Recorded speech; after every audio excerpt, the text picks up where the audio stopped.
are in for a treat. This is truly a masterclass, and I think a lot of you will walk away with some really, really useful information here. And you both have really impressive careers in your own right with a lot of twists, turns, and I think a lot of things that we can all learn about.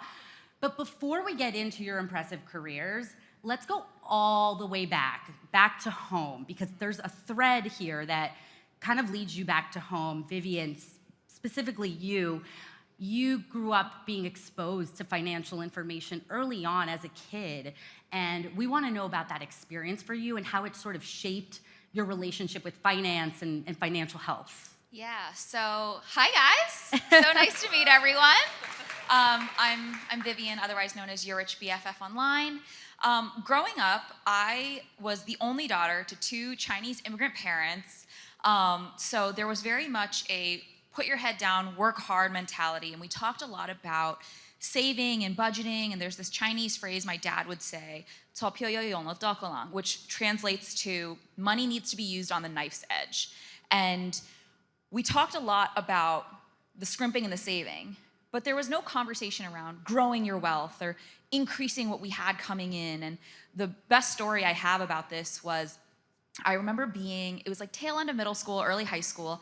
I went to the mall with one of my best girlfriends, and I bought a pair of ripped Abercrombie & Fitch jeans. I don't even know if that brand is still cool for you guys, but they were expensive. And by expensive, I mean $35. Remember, this was 2009. And I came home, and my mom found the receipt to the jeans in the bag, and we got into like World War III. She made a comment about how I didn't understand the value of a dollar, I was spending so much money, and I yelled at her, and I was like, well, you know, XYZ, my friend, got a pair too. And she looked me dead in the eye, and she said, well, her dad's a lawyer, and her family has a lot of money, we're not millionaires. And I stormed up in my room, slammed the door, and I decided that day that money was never going to be a limiting factor for me. I was never going to be told no, that I couldn't have those ripped jeans ever again. And obviously, I don't wear a lot of ripped jeans anymore. I'm 32 now. But I think for me, that was a moment where I realized that people have different amounts of money, but money gave you power and options, and I needed them. Yeah. And Sarah, for you, your journey goes all the way back to your hometown, Seoul, Korea, and your love of beauty and rituals that you had with your family. How did that inspire your career trajectory? Yeah, I think in the Korean culture, skincare was such a, it was just instilled in us, and it was part of the conversations that we had with family members. I remember growing up, we would go to public bathhouses with my mom, my aunts, my grandmother. It was a family ritual that we used to just look forward to. And we would bring like spoiled milk to the bathhouse and like splash it on each other's bodies. And I didn't even know what that meant. Spoiled milk, if you think about it, it's crazy. But milk has lactic acid, and there's a reason. It actually helps to fortify and brighten the skin. And so all of these DIY moments, the sort of bonding, like sharing, beauty secrets and rituals amongst family and friends was just a key part of my cultural heritage. So when I grew up, I always knew that I wanted to do something in beauty as my career. It was just something that I just naturally gravitated towards. And so when I went to college, I started interning at L'Oreal, and I found this discovered new passion for marketing at that time. And while I was learning about that, I used to, this was during my college year, so very relevant to you guys, I used to host Sarah's salon at my home. And I don't know if you guys are familiar with all the things that are happening in the world of Korean skincare, but Olive Young, as we all know, is a Sephora/Ulta in Korea. It's really massive of a franchise retailer. And the very first Olive Young ever that was created was right by my university. Wow. So I would just stop by on the way to school and on the way back from school and would buy a lot of things that were on promos and would host like a spa day for my friends once a month, and it was such a hit. And that's when I was really inspired by there's a way to just spread the love through skincare, feel empowered, bond with your best friends, and it's the moment that you look forward to the most. And that just was, I think, the start of the inspiration for Glow Recipe today. Yeah, and it's interesting because you both talk about these early years and these experiences that really shaped your careers now, but you didn't get into the careers that you have now right away. You guys actually have a similar path. You decided to go the corporate route, very straight and narrow. Vivian, you were in the finance world, just, you know, on an equities desk, which is like, as a trader, that's crazy. You were trying to beat out people in summer internships for like one spot, right? What was your experience like at JP Morgan? Yeah, so it wasn't easy. I'm gonna be honest with you. I watched Wolf of Wall Street one time and I was like, I can do this for sure, no problem. But it wasn't easy. I was the valedictorian of my high school, ended up going to the University of Chicago, which is a big feeder school for certain Wall Street jobs. And I remember getting my internship at JP Morgan and feeling like the world was my oyster. But then I actually had to get the full-time job. My desk hired 3, and by the way, I have a full deep problem with the fact that a lot of companies do this. They hired 3 interns for the desk, knowing full well there was only 1 full-time seat to give away. And so you're literally Hunger Gamesing for 10 weeks to get this job. I am showing up, like before the sun is out, I am in that seat. I leave when the sun has set. It is dark. Definitely developed a vitamin D deficiency. However, what I noticed is that like, I felt a little bit of a chip on my shoulder for being the only young woman on the desk. And I had 2 other male counterpart interns. Halfway through the summer, it became clear that I was kind of the front runner. So they rotated those 2 boys away. 2 more boys got rotated on. So over the course of the summer, there were 5 of us who fought for this 1 seat, and I ended up getting it. And I don't know what necessarily happened to all other 4 young men who were obviously equally talented, equally just as smart, you know, had great college GPAs, all of these things. And I think it was very much the first experience of Wall Street, of, you know, eat or be eaten. It's a dog-eat-dog world out here. Somebody's got to get the job. It might as well be me. Right.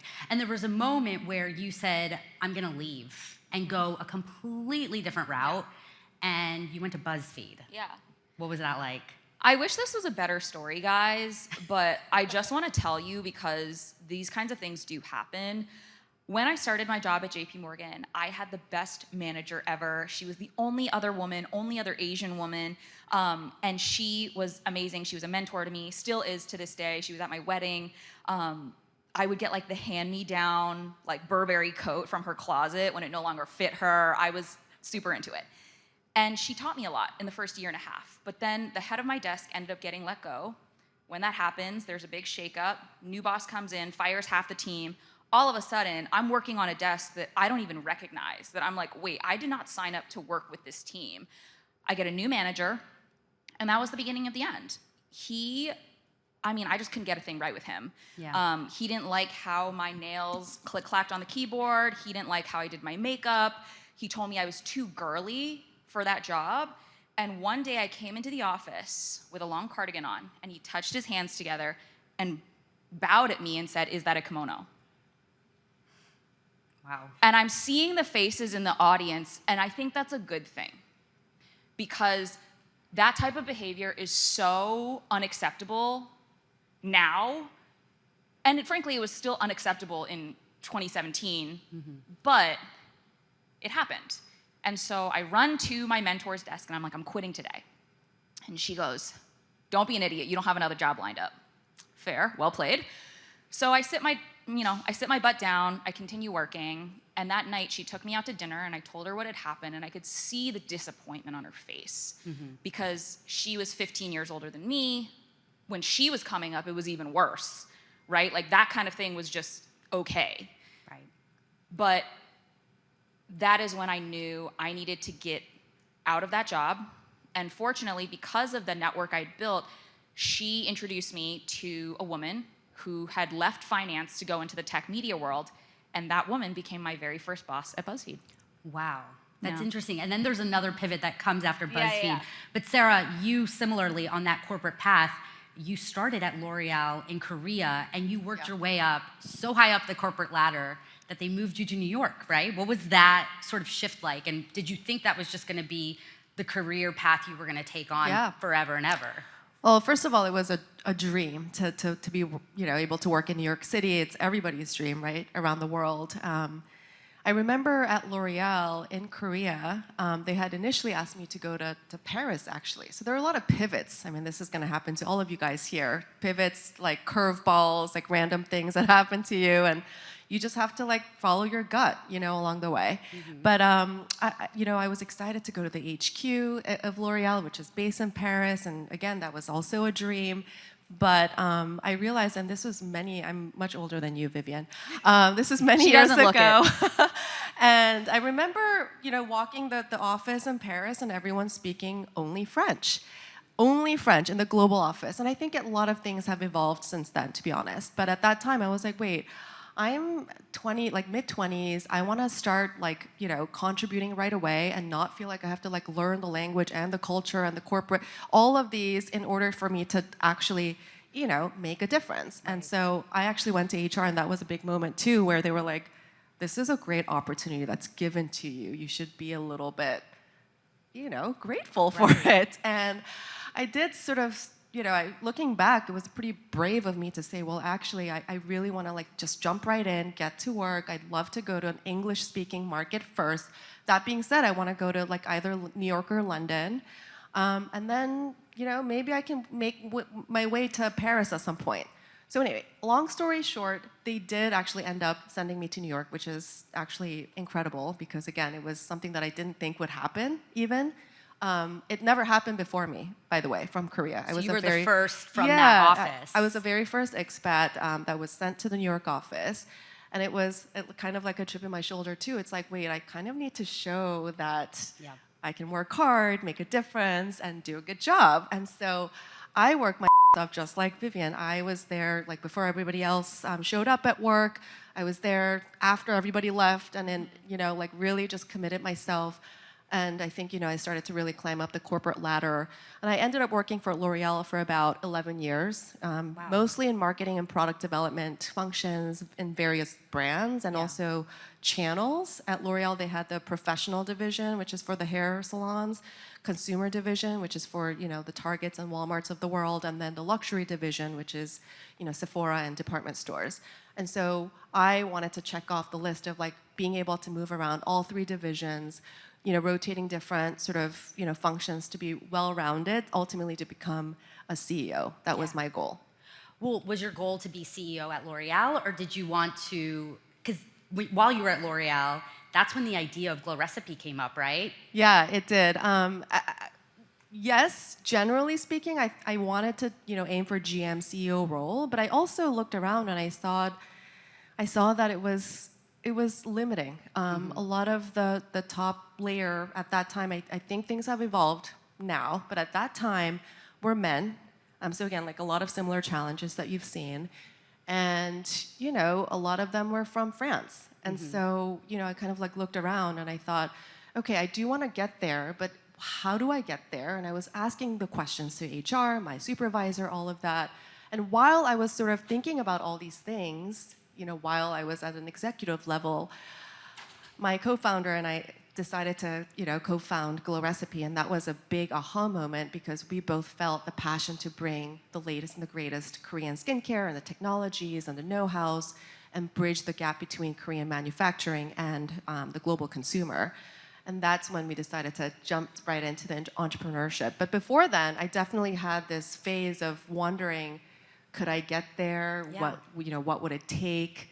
Is it going to be limiting? I'm not really seeing anyone that looks like me or even female to begin with. So it definitely was a glass ceiling that I did see. And little did you know that you'd find an ally and a future partner right there in your office. Exactly, and it's so serendipitous. We look back and we say, everything happens for a reason. So if you have friends, that are very aligned in values and philosophy of working and work ethics, it's a great time to look for one now too if you're thinking about entrepreneurship. Christine and I have been friends for now 20 years. Wow. Yeah, even when we were starting out our careers, we met at L'Oreal in Korea. I moved to New York through work. She moved to New York through her master's degree. She actually went to Columbia, and then she missed working for L'Oreal, so she ended up applying for the New York office. And so we ended up in the same spot, but just we kind of went the two different routes. Yeah. And so we were thinking, oh my gosh, this is like meant to be. And I always knew that she was a hard worker, and we kind of shared like the mutual vision for, you know, making something big of our own. And I think that the real moment was when we felt the need that we both wanted to do something on our own without having to go through multiple layers in the corporate world. But we felt like we learned so much, and the training from L'Oreal was really valuable at that time. And we also, I think this is really important, we also saw the opportunity of Korean skincare being so crystal clear at that time. I mean, you're seeing it now, and it's been how many years, right? Since this category is here to stay.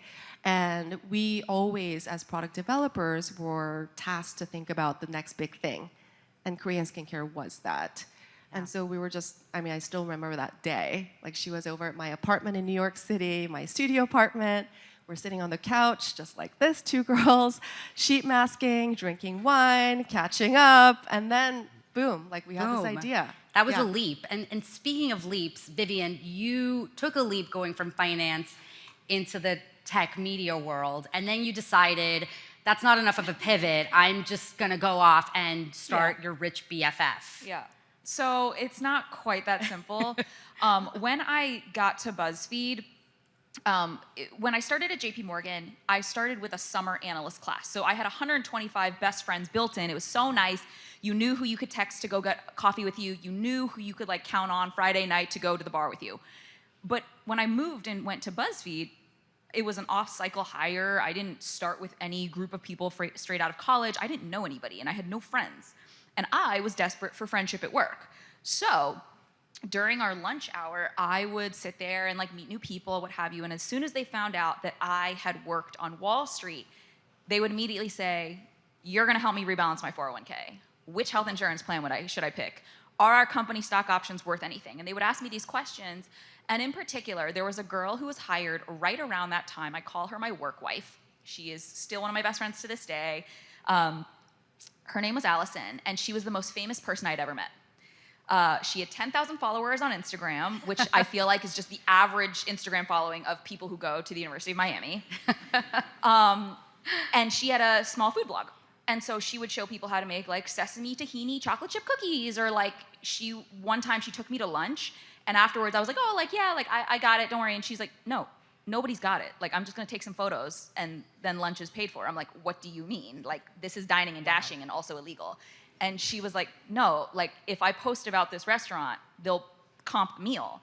And it was like, I was so impressed. I was like, "Oh my gosh, we're gonna get free meatball subs." And she, you know, had a little bit of social media experience, and she was just egging me on. And she was like, "Vivian, you have to start posting about, you know, finance. You have to start." I'm like, "Allison, people want to see you make cookies. Nobody cares about their 401k. Like, this is stupid and boring." And she was like, "Just trust me, just trust me, just trust me." And she kept harassing me about it. So January 1st of 2021, you know, New Year's resolution, I was gonna start a little passion project. I put out a video. You can hear my voice trembling. My eyes are like darting off the side of the video frame because I'm reading off of a script, obviously. And the editing looks so bad. And I put up this video. It gets 3 million views. Wow. By the end of the week, I have 100,000 followers on TikTok. That's crazy. And this is all when you put that call out to say like, "Hey, what do you want to know about finance?" This was literally mid-pandemic. I make this video and I'm like, "Hey, there's a lot of hot trash going around on the internet about chucking your stimulus check into these random meme coins. Don't do that. Like, if you actually want to invest and be smart, I can teach you how to do it. What questions do you have?" And that was a whole video. And it just, I think people needed that honesty of like, there is no get-rich-quick scheme. I am not here to try and swindle you. What do you want to learn? And I think that really resonated during a time when a lot of people were feeling very conscious of how much was in their wallet because of COVID. It's interesting how you both kind of like saw this beginning of a trend, not a trend, but just like a space, right? And for Sarah, for you, how did you guys identify that Korean beauty space? Because you were some of the first, and Glow Recipe, you guys didn't even develop products until down the line. At first, you were kind of an educational destination, and you talked about other products. Yeah, exactly. It was a curation/education destination. It was glowrecipe.com. We kept the name to this day, thank God. But at that time, we wanted to introduce what we felt were greatest formulations and products. Not necessarily brands, because a lot of brands didn't really have awareness outside of Korea. But we saw these indie brands that were incredible, and the formulations were like literally skin game-changing. And so we wanted to introduce them with a little bit of context, education, and just like allow people to like want to try these products with the routine and all of that. And I think that's how we also started social media, because when you're starting out your business, you're not going to put a lot of money behind ads. It's really social media is what we hung on to. And that's, I think, what built the credibility amongst our community, because when we started, we didn't have an agenda. It's just not like we didn't have a brand of our own. We were just saying this product is great, another brand's product is great. If you think about it, we were kind of like mini Sephora for Korean skincare at that time. Yeah. So there was a discovery factor. People felt like they're really learning something from us. But we always, at the back of our head, wanted to launch our own brand, because that was our sort of background at L'Oreal. When we started, though, we looked around, and both Christine and I have bilingual, bicultural backgrounds of Korean and the U.S., and there was nobody else in the entire company of 10,000 employees in the New York office that shared the same background. So from a niche perspective, we had that, the two of us that we shared very mutually, which was amazing. But also, to your point, there wasn't really anyone that was focused on education in the way that we wanted to tell the story about. Because we kind of felt the mission too. It's like, Korean skincare is amazing, but a lot of people are just buying things on eBay or Amazon with like a discounted price, with no storytelling, no branding. And it just, it didn't feel right as brand marketers. Yeah.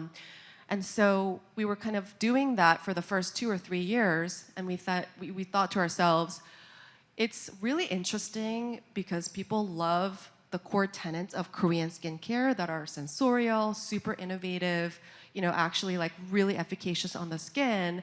But a lot of people were feeling like the routines were a little bit complicated, overwhelming. It's just a lot to take in. So we decided to create our own brand, Glow Recipe Skincare, that's all about distilling and getting the core tenets of Korean skincare, but making it easy. So there's no really barrier to entry. Right. So it has that universal appeal, but at the same time, the fun and sensorial and feel-good aspect of Korean skincare that we all grew up with, while not compromising on the efficacy. Because we were walking around the Sephora aisles and we saw that there were science-backed, super clinical, amazing, efficacious brands that were $100 serums and really intimidating with boring, sterile packaging. And then the other side of the aisles, there were fun, kitschy products that were not really perceived as efficacious. So we, again, saw this niche too of like bringing the best of both worlds and creating something with no compromise. Right, and you guys obviously put a lot of hard work into those early years, and a little bit of luck, right, helped you with the success, and that really catapulted you guys to where you are today. But before you got that taste of early success, you had to quit really lucrative jobs. Vivian, you talked very openly about your salary at BuzzFeed. Sarah, you're talking about like being on a GM CEO track at L'Oreal. Tell me about the process of you guys sort of putting your dream and then your brain together to sort of be strategic about your exit, because I think that's something that's really important. Dreams are great, but it's not just about a dream. You have to have a fully baked vision. So who in here wants to be rich? Yeah, I thought so. My last year at BuzzFeed, I made $625,000. It's a lot of money. And you were how old? 26, 27? Insane. Yeah. I was making good money. I was living good. There was not one thing that I walked through Soho and saw a designer thing that I wanted that I couldn't afford. I left that job. And I was terrified because I was on a track to make a really great living continuously. And ultimately, what I ended up doing was, for a full year and 3 months, while I was at my 9 to 5, I was funding my 5 to 9. So I was setting money aside, setting money aside, setting money aside, in the hope that one day I would be able to quit and do it full time. And a year and 3 months came, and I hated my job at BuzzFeed. I hated Your Rich BFF. I just hated everything. And I said this out loud to my then boyfriend, now husband. And he was like, hey, Viv, quick question. Do you think you maybe don't hate either of those things because you liked your job before Your Rich BFF happened, and you liked Your Rich BFF when you first started doing it, but maybe you hate doing them at the same time? And he was so right. I would work Monday through Friday at my day job. Saturday, I would ideate 7 ideas for the next week. And then Sunday, I would like put on a shirt, film a video, take off the shirt, put on a new shirt, video, shirt, video, until I had a full week's worth of content. I was exhausted. I hadn't taken a vacation in a year and 3 months. Like, even when I was on vacation, I was ideating, oh, how can I get another video? It's like, it was sick. But ultimately, what I ended up doing was, my last year, I mentioned $625,000, a lot of money. Even after taxes, I was taking home roughly half of that. I set aside $100,000 in cash, and I put that into a high-yield savings account, and I was like, this is my 12-month lead time money. In 12 months, hopefully, Your Rich BFF will make some money. And frankly, I had started to see that the brand deals were picking up, that I could like start to make a little bit more money, but like nothing was guaranteed. But I had $100,000, and that $100,000 meant that I would get to live my regular life. I could keep paying my rent, I could go on vacation, I could buy groceries, I could do whatever I wanted. So I didn't even have to live a watered down version of my life, but the true version of my life, I could afford it. But that way, I was gonna be able to focus on building Your Rich BFF into the best possible brand versus worrying about money. And that gave me the guts to do it. Very quickly, I realized that I wasn't going to need to touch that money, and I was so happy. But the real decision-making like point, the pivotal moment, is I asked myself, do I wanna be 50, 60 years old? Look back on this moment and wonder, what if? I had done a really good job at BuzzFeed. My manager really liked me, and I was one of his I was the top performing salesperson. And so I was like, if, this all goes to hell, this doesn't work out, I'm gonna be able to have my tail tucked between my legs, crawl back to my manager and be like, please, sir, can I have my job back? And he'd like probably give it back to me. And so I knew that I could do that. But I didn't know if I was ever going to have this opportunity to have this lightning in a bottle moment ever again. And I can confidently now say that it was the best decision of my life to take Your Rich BFF full time. Wow. And Sarah, how about for you? What was Very that leap similar like? thought. Yeah? Very similar thought process. First of all, my office in the L'Oreal New York office was on like 40th floor. I had a huge office with a long table. Sexy. It was like what you Goals. see in a movie. And I was like, sometimes I would sit there because I would work like long hours and there's nobody else around me. I'd be like, wow, this is a dream. Like I'm living like a girl's dream that I had when I was like a teenager. And so it was hard to give that up. And I still remember my parents saying like, are you out of your mind? Mm-hmm. Do you know how many people fail after they become entrepreneurs? You're doing what you always wanted to do, so why give that up? And I actually genuinely loved my job at L'Oreal too. It's not like I quit because I hated my life. Like I actually loved it. Mm-hmm. It's just the opportunity was too big for me to give that up, and I was very excited about the prospect of doing something on my own with my close friend, but it was hard. And also, I was single at the time. I had a boyfriend who's now also my husband.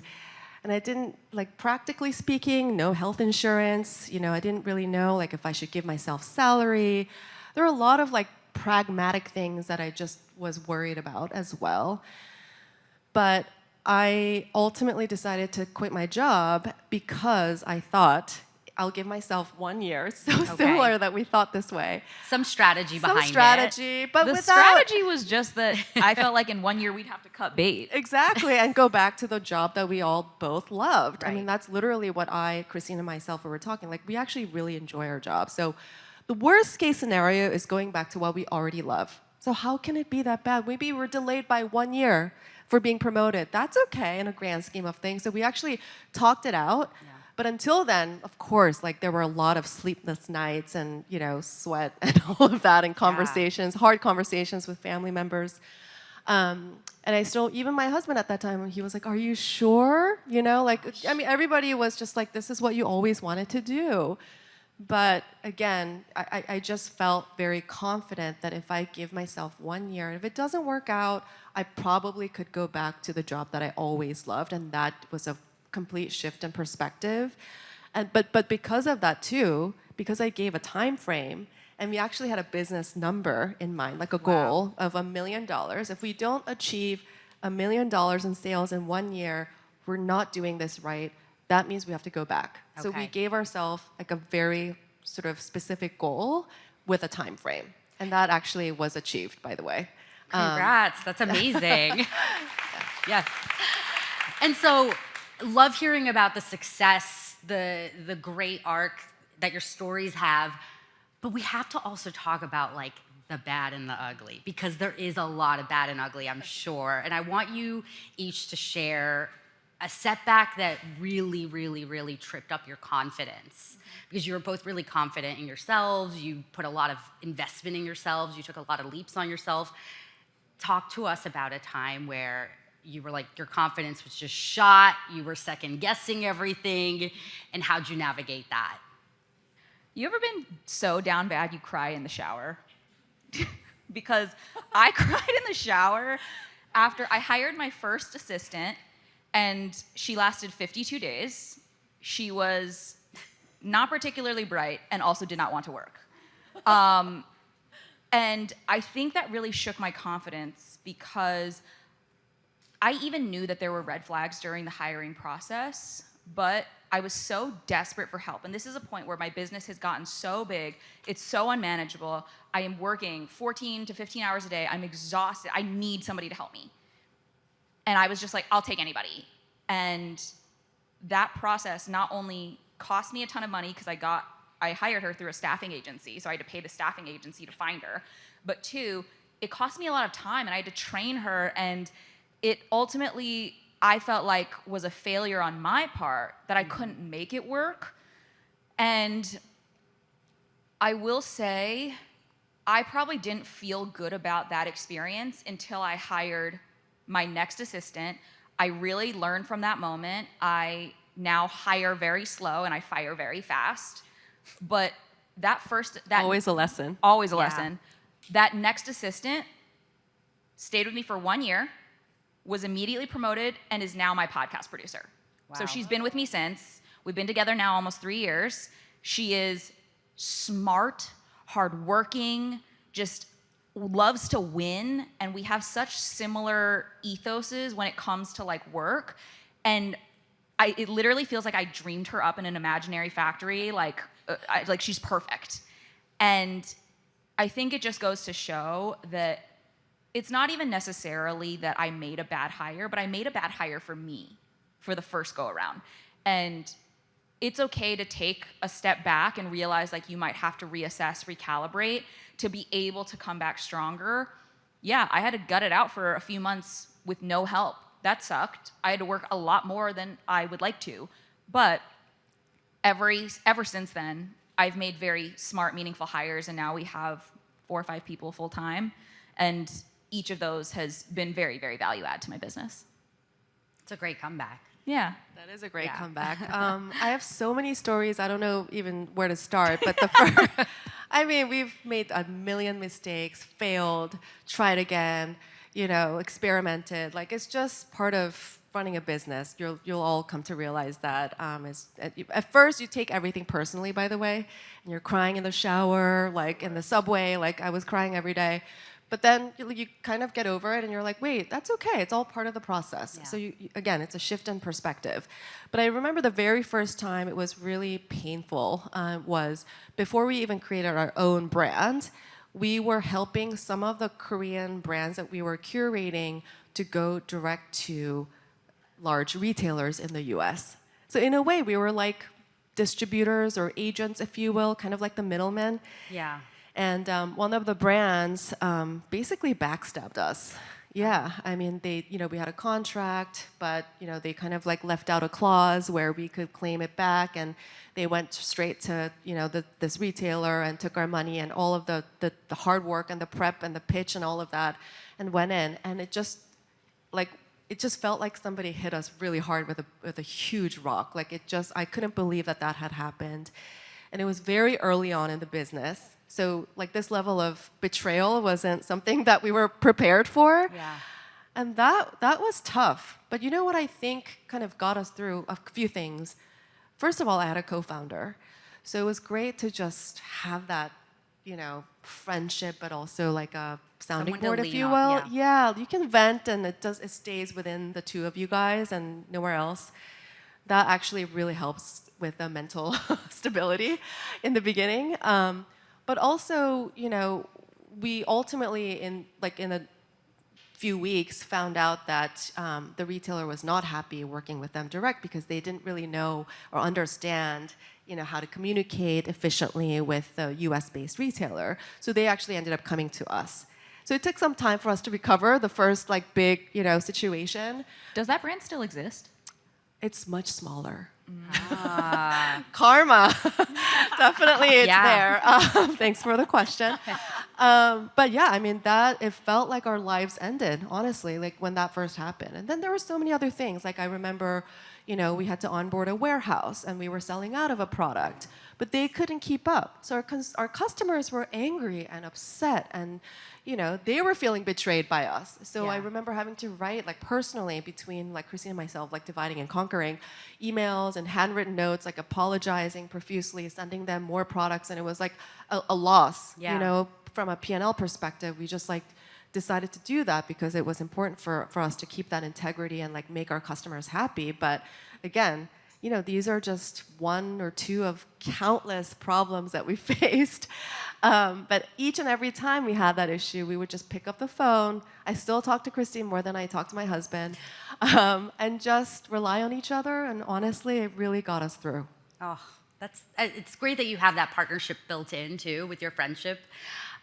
Switching gears, because we are here on a college campus and there's a lot of students here, future grads, I want to talk about how we speak about finance. Vivian, you touched on this. Growing up, it wasn't really something you talked about. And as founders, as entrepreneurs, as women, I think it's really important to navigate the financial space. And I just want to get your take on what is something that college students can do right now to help their financial health in the future. Oh man, how much time do we have? There are so many things. A few minutes. Yeah. She's very literally, keep it tight. So listen, I think from a strategic perspective, I would say open up a high yield savings account instead of your traditional brick and mortar so you can earn more interest. 2, I would say when you leave school. Are we writing notes? Yeah, and once you leave school and start thinking about debt payback or maybe debt that you want to be taking on if you want to buy a car or buy a house or whatever, really think about prioritizing it from highest to lowest interest rate, making the minimum payment across everything, but then any additional funds putting towards the debt with the highest interest rate, because that's how you pay things down in the fastest fashion while paying the least in interest. And then last but not least, I would say very simply, make sure you're investing. You have to be investing to be able to have a 2-income household as a single person. You work hard and your money needs to work hard for you. If you don't know how to invest, if you don't want to learn, literally just get a robo-advisor. You take a quick quiz about your money goals and it'll invest on your behalf. But from a bigger philosophical lens, I would just encourage everybody to talk about money and that it's okay to want money. In particular, I see a lot of young women in this room. They have tricked us, girls. Wanting money does not make you a gold digger, okay? It is so crazy to me. Wanting money just means that you want financial stability. You want to be able to afford your own lifestyle. You want to be able to do it for yourself, because if you rely on some man to do it for you, anybody who feeds you can starve you. So there is more power in being able to purchase what you want out of your life and do it for yourself, because you can be your own rich man, and that is what I've always believed. Love that. I wish someone told me this earlier. All of this. Yeah, I mean, she's the expert when it comes to finance. For me, it's, what I've learned is having that financial freedom to be able to have something that you could do when you are ready is really important. So from a broad, perspective, because when Christine and I started our business 10 years ago, by the way, that's when we founded the company, we had $25,000 each. So we actually started with just $50K. And if you think about it, it's not a huge amount of money, but it's also not a small amount of money. So just start thinking about what would make you be able to have that level of at least a starting point or some level of freedom.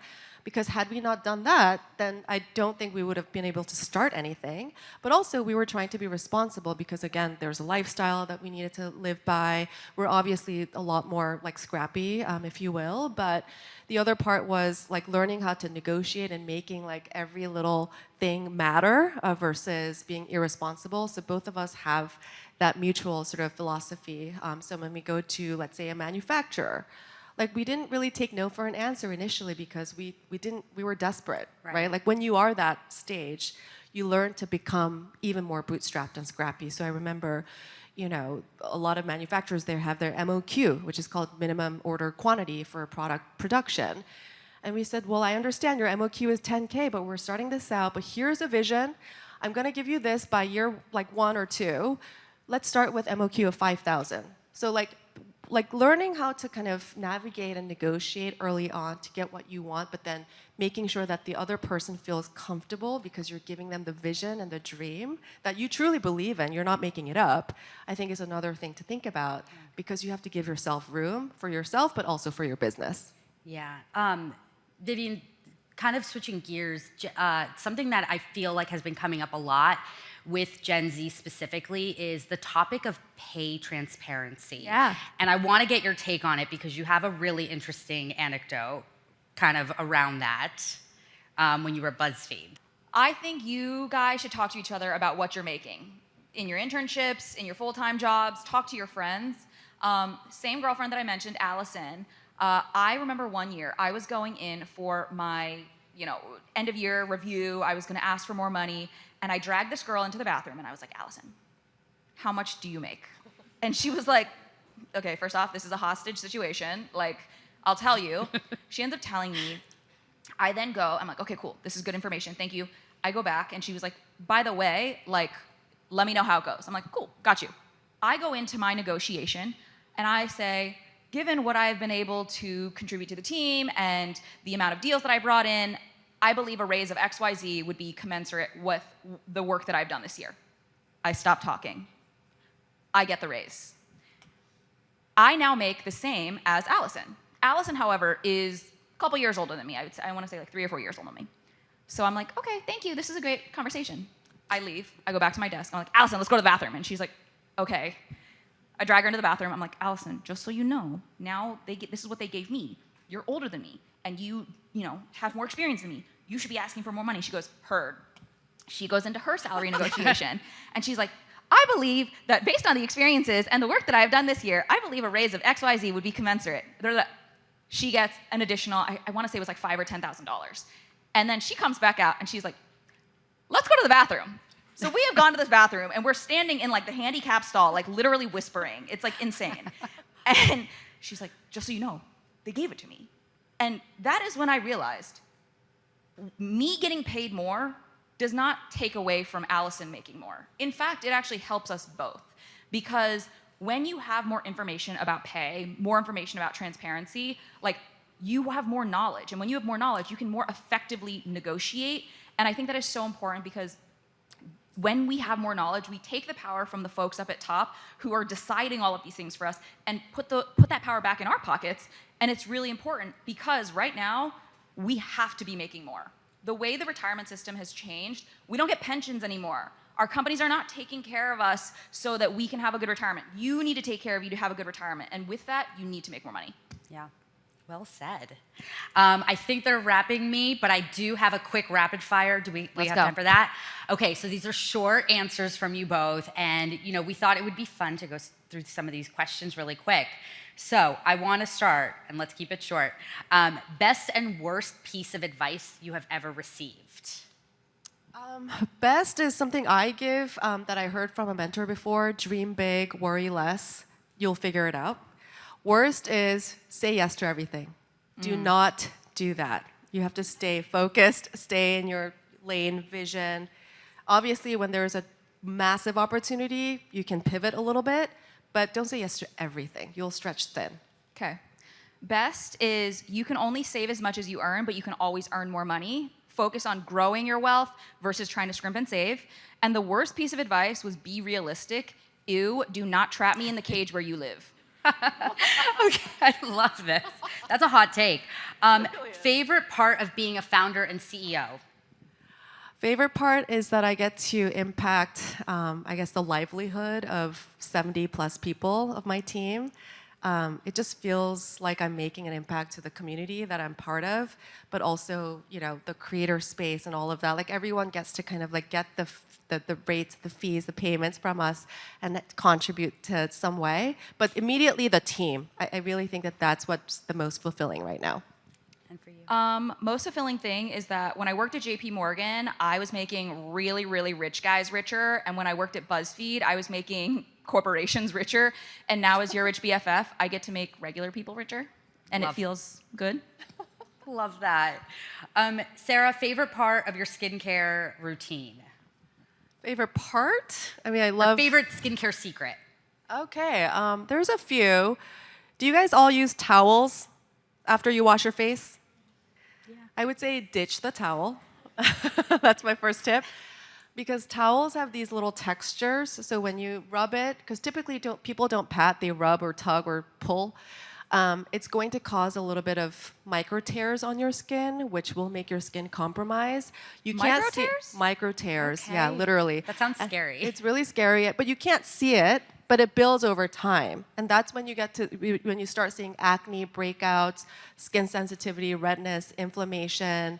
All the issues that we talk about are coming from a compounded effect of your skin being compromised of the barrier health. Secondly, it's part of this. Like if I ever write a book, it'll be like pat, don't rub, like literally. Okay. I've watched my mom like always patting her skincare in. Like sometimes it was like a slapping sound, if you will. And that's also because you should treat your skin like, delicate baby. Like you should never rub or tug or pull for that same reason. Wow. Never knew that. You learned something new. Vivian, biggest tip for budgeting and or saving post-graduation? Ooh, I like to use the 50-30-20. So after tax, take home pay, 50% goes towards needs, so things like rent and groceries. 30% goes towards wants, so that's going out to eat with your friends, going to that concert, what have you, and then 20% goes towards taking care of future you. So that includes saving, paying down debt, and investing. Love that. And when it comes to your first job, is it better to prioritize a higher salary or a better learning opportunity? Can't you have both? I knew she would say that. Shoot for the stars. But definitely learning opportunity, because when you're starting out, you're not going to make $1 million, usually. All The right. bigger jumps come later. Okay. Vivian, this one's for you. Spend or save in your 20s. Should we take the trip, buy the bag, splurge on that trip? I think you can splurge on the trip if it's built into your budget. Okay. So a girlfriend of mine who's also in the finance space, she's a generation above me, Paula Pant, said that you can afford anything but not everything. So if you want to take that amazing trip, save for it. Don't buy the bag. If you want that amazing bag, then maybe you're giving up that coffee every single day that you're going and paying $5 for. $5 for coffee every single day works out to be about roughly $1,800. You know what a YSL bag costs? Roughly $1,800. You want it? Save for it. Love the math. Your brain just works so crazy. And then, I know my audience. and credit cards in your 20s, a tool or a trap? If you are responsible and you can pay off that credit card bill in full, on time, every single month, use it as a way to get unlimited points and miles and rewards. I am flying this summer to South Africa for a safari.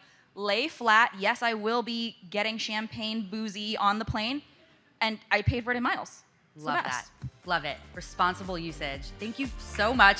Thank you both so much for being here today. Thank you guys all for sitting through this amazing panel.